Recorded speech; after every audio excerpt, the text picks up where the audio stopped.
The fear of God. The fear of God. The biggest customers in the place of the Sangoma, it is children of God. It is children of God. Most particularly, pastors and church leaders. The ones that are carrying the most charms, the Christians. The ones that know which charm works best for what, the Christian. Do you know why? They have not understood who God is. Why? Because you know that is God.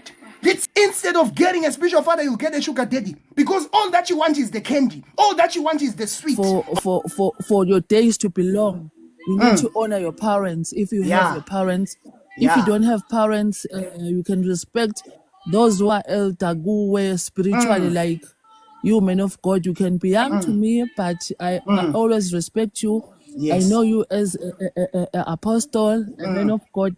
I respect you. You can be young, but spiritually you are older than me. I always tell people, I am where I am today because of respect.